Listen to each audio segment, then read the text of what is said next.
العربي، ولكن مع الاسف يعني كل فتره يسرب اغاني.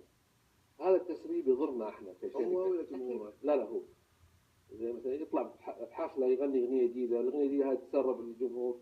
هذا التسريب يضرنا. ليش يضرنا؟ عندنا عقود مع الشركات، وهالشركات دائما تامل انها تحصل الجديد من روتانا، فبالتالي تيجي الشركه تقول ليش وقعت معك؟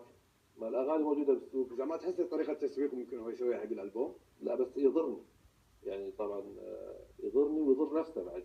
لو يصير باتفاق ما بينكم وبينه ممكن. اي احنا ساعات نتفق مع الفنانين نقول لهم والله تعال غن واحده جديده، لان يكون فنان فتره ما نزل شيء، بس هو طريقته يعني ما نعرف كل فتره ينزل له واحده جديده، يعني تبعنا شوي.